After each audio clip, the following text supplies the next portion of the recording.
Hi y'all, welcome back to my channel. My name is V and this is Critical Healing Moment. This is a channel where I talk about healing, liberation, social movements, social justice, and social work. And I'm a little bit distracted because my new cat is here and he's might be messing up with my lighting situation. Anyways, today I wanted to make a quick video because tomorrow I'm turning 30 and I have been reflecting on the things that I have learned throughout my 20s and I've written it down on a list and I want to share it with you all.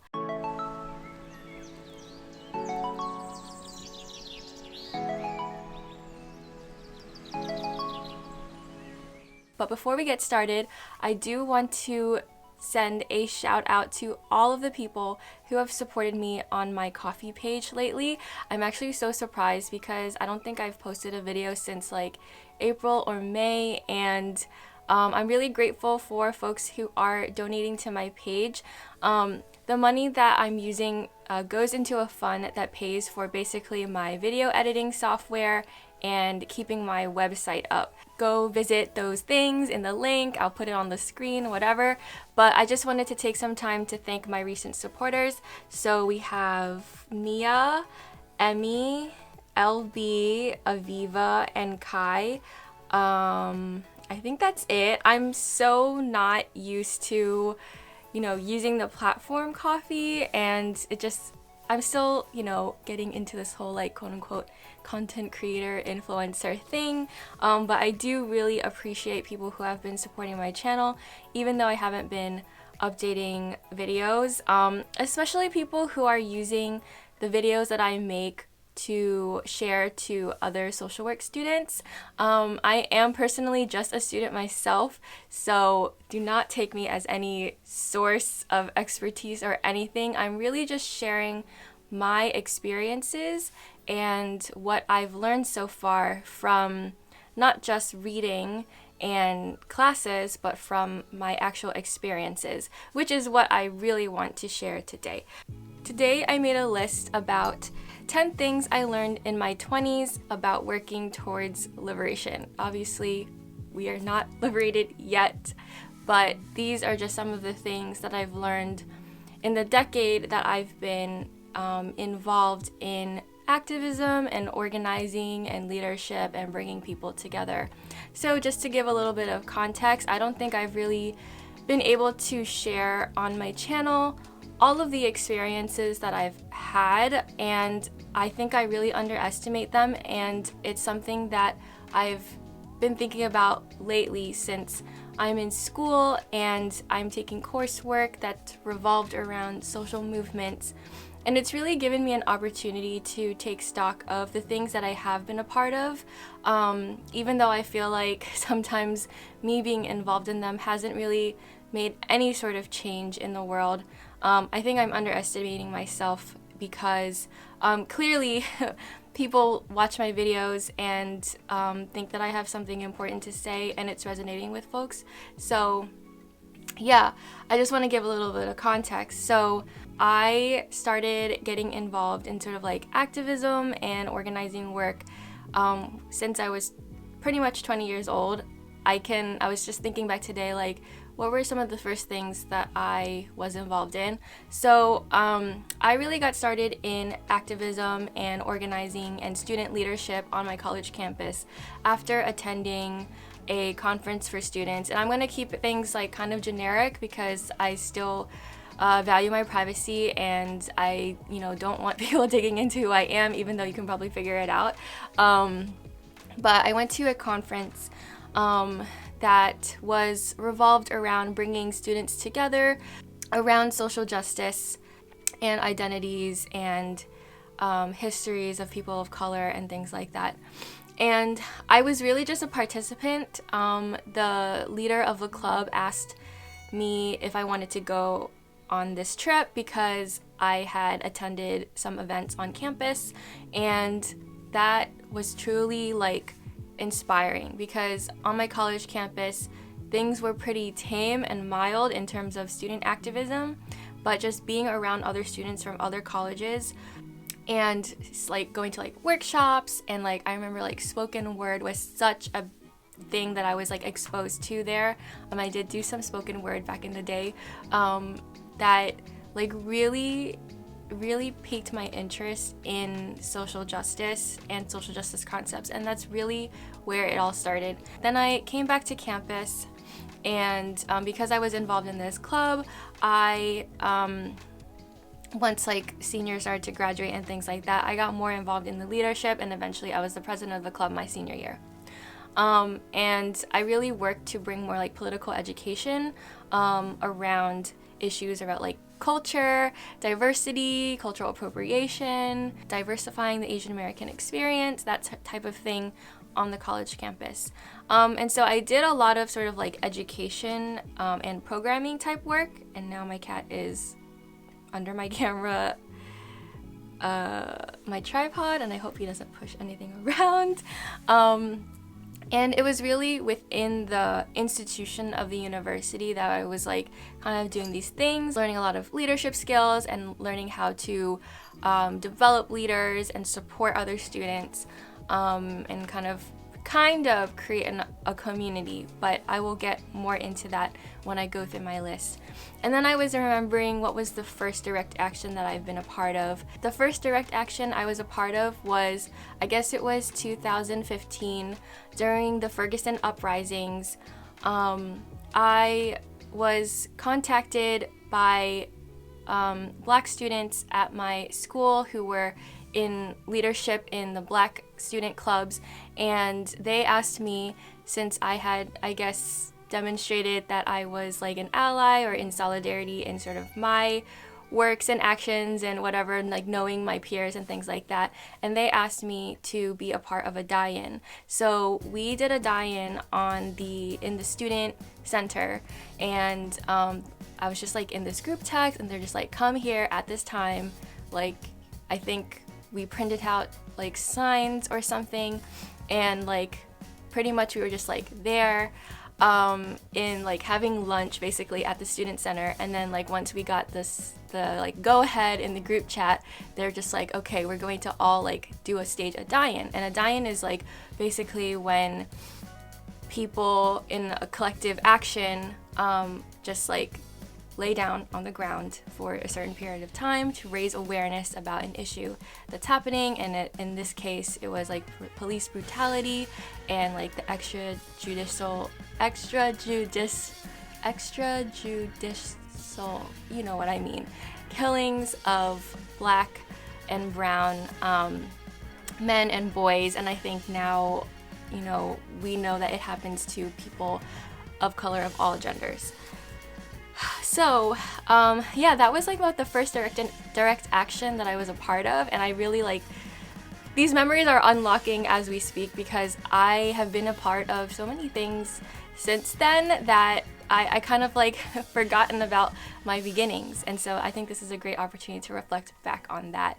And so since then, I've been a part of a lot of sort of like marches, rallies, and then also more coordinated direct action events, as well as bringing people together. So let's get into the list now that you know sort of my context. Okay, so the first thing on my list, which I have on a piece of paper so that I can try to keep it brief, is that being dedicated to social movements is not a phase, but there are phases. So I think it's kind of like something that people maybe of like older generations kind of say is that like, oh, it's like just a phase, like being like a social justice warrior. Like you'll go out of it, you will, you know, learn about the world, and you'll become more, you know, pragmatic and moderate as you get older and get out of your like rebellious youth phase. And I don't think that's true for everyone. I think that it's true for some people, but to me, being a part of social movements, being dedicated to social liberation is a way of life to be honest. Like, I cannot find myself being any other way because that would just kill my soul, basically. But I do think that there are phases in how people relate to the ideas around social justice, liberation, whatever words you may use at your stage that you're in. I think that there are phases in how we sort of understand things. And so as I have gotten older, I really noticed how much I changed and learned throughout my 20s in terms of how do we interact with this work and how do we conduct ourselves in this work and what's the most effective way to do this and what's most important, what are the priorities, how do we even envision and imagine a better world. I think that to me has changed throughout my 20s because of my experiences.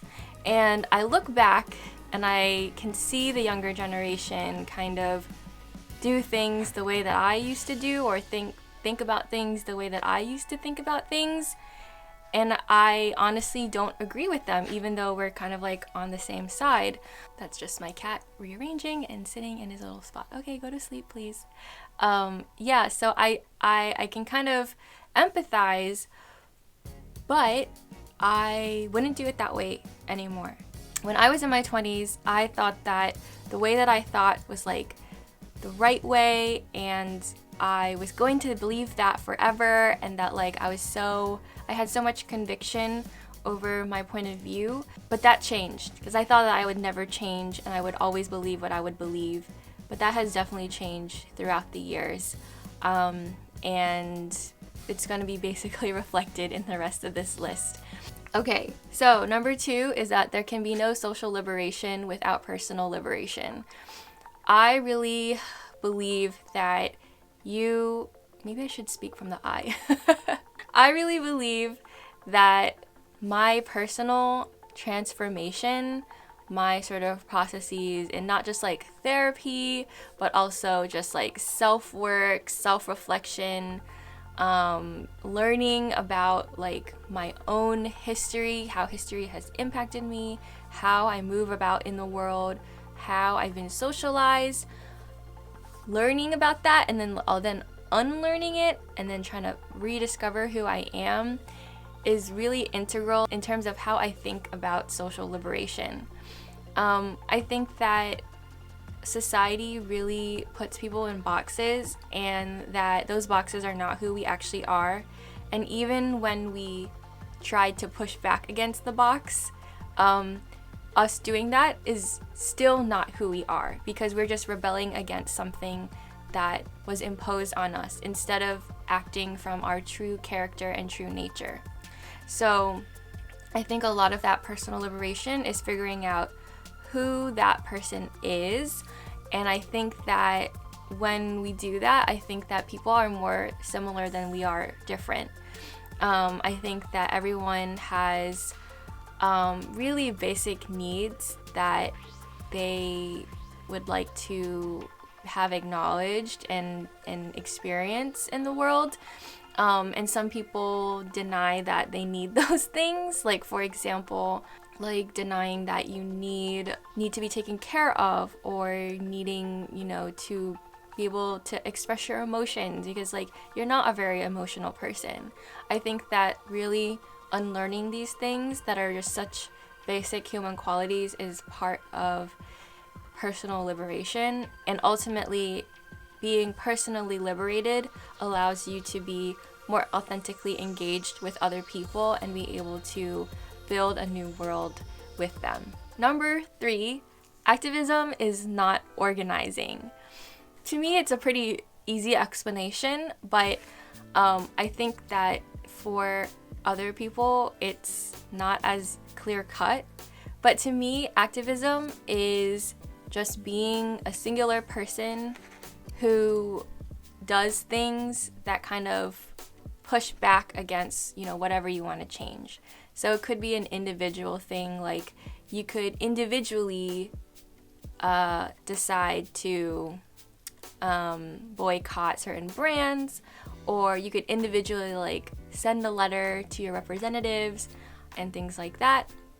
But organizing is bringing people together to do things in a coordinated effort. And that those things that you do in a coordinated effort does not have to be like you're organizing to lobby at the, senator's office, or all go to protest, whatever in your neighborhood. It doesn't have to be like that. Which is my next point. Not all organizing looks the same. That is number 4. Because as I have kind of had my time in these spaces, I've been more comfortable taking on the role of calling myself an organizer, because I believe that organizing is just bringing people together under some sort of shared interest, cause, and that could just purely be the interest of taking care of each other, having a space to be valued for your authentic self, to be appreciated for who you are. I still think that that's organizing, and it kind of bleeds into sort of ideas around like peer support, group work. You're still bringing people together, and ultimately you're tackling an issue, a common issue that people have. Even if that issue is, I need a place where I can talk about such and such experience that I've had that I can't talk about anywhere else, and feel accepted and heard about those things. So not all organizing looks the same. Organizing does not have to be done in sort of an institution like a nonprofit, or you don't have to have like membership for stuff. Like, it can be very informal, and it can still be organizing if you have sort of these principles of bringing people together sort of for a collective good, and having sort of this non-hierarchical kind of like ideals of and values of mutually working together to support each other to meet a certain need or achieve a certain goal. The 5th thing that I learned about liberation in my 20s is that there is no one right way of doing or thinking, but there are universal human truths. So I kind of alluded to this earlier. In my early 20s, I felt like I was really rigid in my thinking, even, after growing up in sort of a moderate conservative type of culture. I was raised Catholic. I had this phase in high school of being like socially liberal, fiscally conservative. Yeah, that was embarrassing. And so even after sort of learning and changing my views to more social justice oriented views, I still felt like I then learned the right things, and I learned the right way to think. I learned like the right language to use, and that was also not good, because you can really alienate people who don't agree with you, or who just don't have the same language as you, when you're sort of set in your own rigid way of thinking of like, okay, I'm right, so I'm a good person, and they're wrong. They don't believe what I believe, and they're a bad person. They're evil. They're not worth my time. They deserve to whatever bad to them, go to jail, blah blah blah, or any sort of punishment.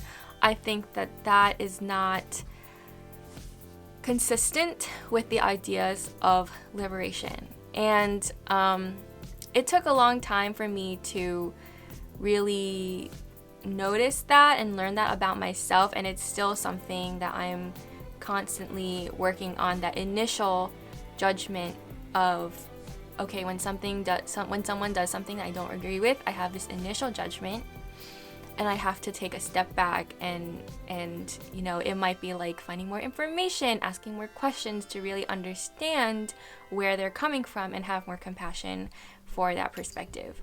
On the other hand, I do believe that there are universal human truths, and I was kind of saying earlier, I do think that every human on earth has certain needs and desires that are true for everyone. The desire for belonging, the desire for acceptance, for being heard, for being recognized, for being appreciated, the desire for authentic relationships with others, the desire to be able to express yourself freely and be heard. I think I might have already said that. But I do think that these are universal human truths, and that we should interact with people with these truths in mind. Everyone deserves these things. These are not just rights, but they're human truths, in my opinion. And I might be wrong, so I'm not even saying that that's right, but that's kind of something that I've noticed in terms of my little readings of, some of the leaders of social movements of the past, is like really towards the end of their lives. Unfortunately, a lot of them, their lives have been cut short. That as they were kind of approaching realizing these universal truths, that they didn't, make it to see the realization of that sort of ideal. Yeah, it makes me sad to think that, like, they killed Malcolm X, like, right when he was starting to, like, realize some of these things and propagate those ideas. Yep, that's upsetting. Number 6, relationships, trust, community, and care are necessary ingredients for liberation. I don't even know how to explain this any more than I've already been explaining, but that, like, we truly need to have that personal transformation that'll then transform our relationships and how we relate to not just each other, but to ideas, to the earth, to our paths, to our histories. Those relationships need to be nurtured and cultivated with care, building trust and being in community with each other in that process that'll truly lead to liberation, because these are the things that the current sort of structures do not want us to have, and they do things, there's structures in place that will prohibit these values from taking place in order to slow down the achievement of liberation. That's pretty much all I have to say about that. Number 7 is generative conflict can bring people together. This is a relatively new sort of thing that I've learned in the last few years, really trying to draw from like restorative justice and transformative justice. And I've not necessarily seen too much of it, evidence, but I believe in it. I think that the reason why there isn't that much evidence for it is that the thing prior that I mentioned, the relationship, the trust, the community, and care, that those elements need to be there in order for conflicts to be generative rather than like destructive or punitive. And we haven't even really gotten the hang of building that relationships and trust and being caring in our communities yet to really see that into fruition. I have experienced it in individual relationships and individual instances, not so much in communities yet, although I know that it's possible. I actually wrote a blog about it, and you can read it and I'll link it below.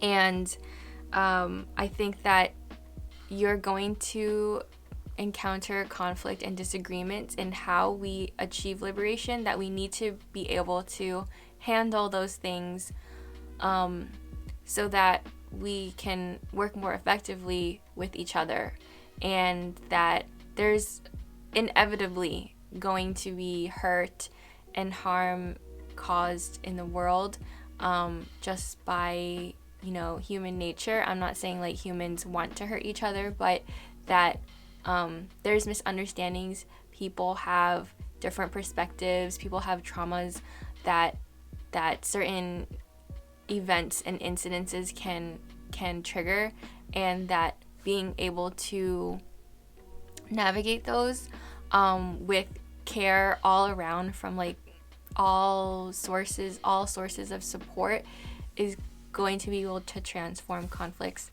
and I truly believe that. Number 8 is the process is more important than the outcome.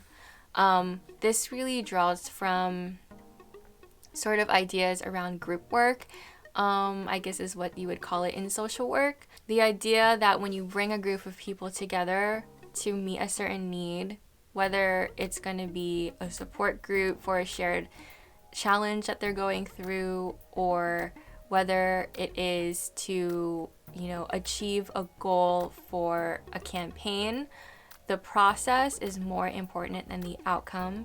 Because, as I was saying this week to some people, like, there's no point in achieving your goal if by the end of it everyone hates each other. That doesn't feel good. And so knowing how to navigate that process and hold it and notice the process of like, noticing the process is like being able to kind of step back from being in it and reflecting on it, and noticing like patterns, and noticing feelings and physical experiences when you're in the space, when you're within the process. That being a positive experience, one that is generative and one that people learn from and grow in, that is more important than just achieving any type of goal, really, in my opinion. Because we just need to unlearn that achieving goals is like the point of everything. It's actually not the point, because when you think about human life, our purpose on earth is, in my opinion, not meant to achieve anything, really, but that it's just to enjoy the time that we're here on earth.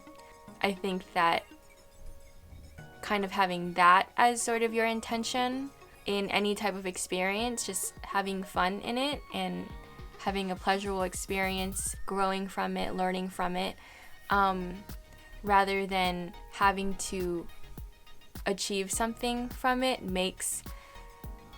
sets your expectations for going through that process, and it prevents any sort of disappointment and resentment when at the end of the process you haven't achieved the goal, because you can still appreciate the process that has taken, that you've been on to get you to the end of that, whatever that process was.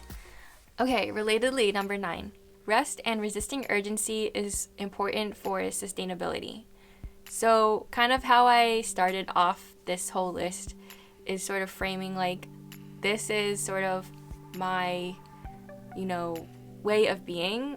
I will probably always be involved in some sort of social movement activity. I see it kind of being integral in my future career, in just any sort of community that I'm part of. I would like to be, around like-minded people. I will always be involved in this kind of stuff. It never turns off in my brain, because I want it to be consistent with my way of living. And so what I mean by rest and resisting urgency is that, like, because I know I'm going to be always dedicated to this movement in the future, that it's okay for me to not be so active and involved all the time. Like, I can take time to tend to myself and take care of my own needs and make sure that I'm good, and just to slack off a little bit and have some time to just like be a couch potato, because I know that the work doesn't start with me, it doesn't end with me, it's going to probably exist after I die, that me taking a rest isn't going to make any really difference, even though knowing that for the rest of my lifetime I'm still going to be committed to the cause. The time that I will spend dedicated towards liberation is going to completely outweigh taking even like a day, a week, a year off of being very active and engaged. And resisting urgency is also important. I think it's important for groups as well. Kind of going back to what I was saying earlier about not being so pressed on goals, because when you're constantly trying to achieve goals, that you will burn yourself out, and sometimes, a lot of the times, those goals won't be met. And so really taking the time to be intentional about what goals you're setting, strategic, understanding how much capacity and energy and resources you have, if it's going to be reasonable for you to achieve those goals without just completely burning yourself out in the process. That is going to be important for sustainability, and sustainability in all types of senses, not just sustainability for the earth, but sustainability and longevity for being able to continue the movement, or continue just this pace that you're going on. You don't want to it's kind of like the rabbit and the turtle race type of situation. Like, you want to go slow and steady, because it's a long way to go. It doesn't matter if we get there any faster or slower, and that's not to dismiss that there are urgent needs sometimes, but I think that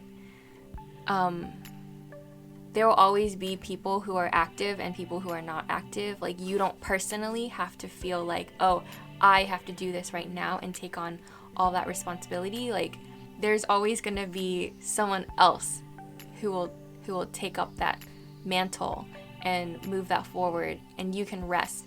And then when it's time for them to rest, you can be the one to take up that mantle. And even if there isn't anyone, whatever happens, it's not like your responsibility, because all of these systems and structures in place and people in power are really the ones who are responsible for any sort of bad thing that happens. But we do have an obligation as society to prevent those collectively, but not individually. I don't know if I'm making any sense. Like, you don't have to personally take on like the guilt and responsibility for that, because it theoretically is a collective effort to move everything forward. Okay, number 10, I've been talking for a long time, is in order to continue doing the work, you have to be healing, you have to let go of anger, and you have to have compassion. Again, I was kind of alluding to this earlier with the universal truths. What I've noticed in kind of hearing and reading people who have been involved in social movements all their lives is that at the older ages, after being involved in things for decades, like, you can't be angry all the time. It's not going to be sustainable. It's not good for your mental health to be angry. And I'm not saying that you shouldn't feel angry, and anger is not like a valid emotion. I think that there is a time and space, but that anger has to be processed, and you might realize that anger is something else. Actually, it might be grief, it might be sadness. Once you can kind of let go of that, you can move forward, because when we act in anger, it's usually doesn't work out in our favor. When we act in anger, we tend to hurt other people, we tend to make poor decisions. We tend to be selfish instead of compassionate and giving towards others. And so I think learning how to manage anger and process it and letting it go is so important. And to just have compassion for other people and their circumstances and their perspectives, and understanding of them, I think is really important, especially when we're working with people who have different ideas than us, because liberation is not just for a specific group of people who agree with the ideas of liberation. Liberation is actually for everyone. And once we can reach the point where these sort of ideals and values are valued much more widely and broadly in society, we will realize that it's actually better for pretty much everyone, that to use these sort of ideas around like compassion, relationships, trust, care, vulnerability. Honestly, it'll benefit everyone on a personal level. Maybe not in terms of like these things are going to make you the richest person in the world, or these things are going to make you achieve, like, you know, be recognized for like the greatest achievements ever, but on an individual level, for sort of your human spirit, these things are good for everyone. Okay, so that was my list of 10 things I learned about working towards liberation in my 20s. If you like my videos, make sure to subscribe to my channel. If you want to send me a birthday gift, feel free to donate to my Ko-fi page. Check out my blog. I have different like lists to like articles and things that I've really drawn to throughout my 20s on there. And I'll see you in the next one. Bye!